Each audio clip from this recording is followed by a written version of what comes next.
African analyst. Great to have you here with us on TRT World. So what do you make of this latest situation?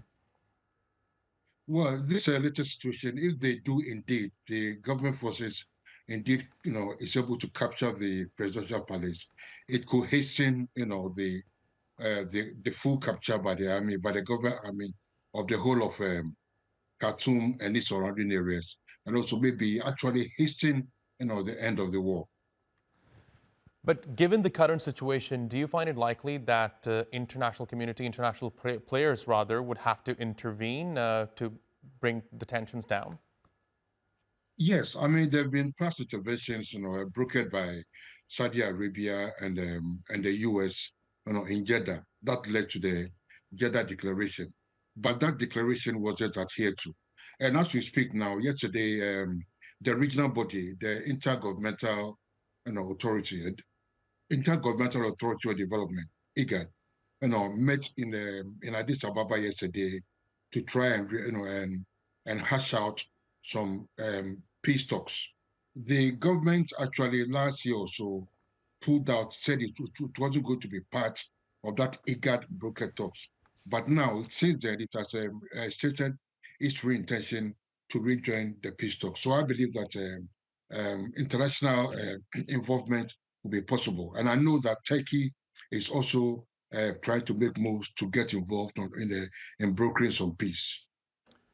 But of course, when we look at the situation on the ground, what we see is that there's a lack of mediation, especially in the sense that both warring sides are not talking to each other.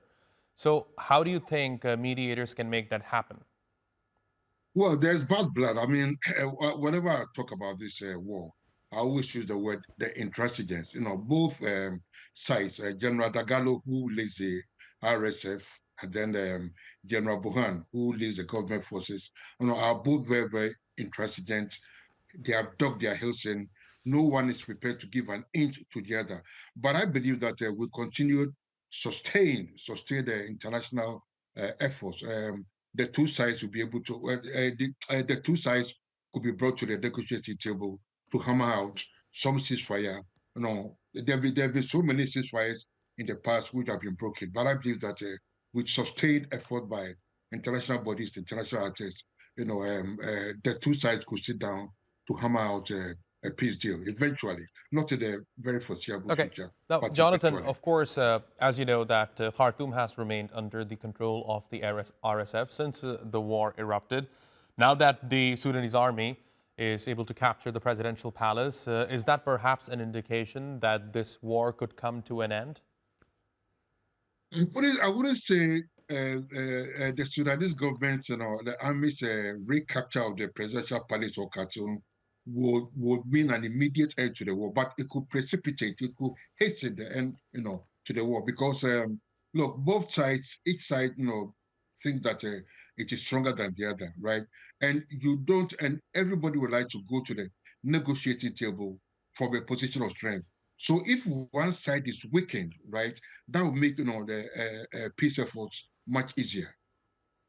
And Jonathan, looking at the sufferings of the Sudanese people, I mean, of course, this war has also resulted in a major humanitarian crisis for Mhm. Sudan. How do you think the Mhm. international community can play a role in help alleviating the pain and sufferings of the Sudanese people? I always say that I mean the international community actually it's becoming fatigued. There's one crisis after the other, and the UN described the humanitarian crisis as currently the worst, in the world. Okay, and I believe that the UN and other bodies need to step up its efforts. And again, the two sides must also allow, open some humanitarian corridors, for aid to come in to help, ameliorate the plight of those caught, or those who have become victims, of the war. Jonathan Offei-Ansah, thanks very much for joining me here on TRT World. Appreciate your taking out the time. Thanks for having me.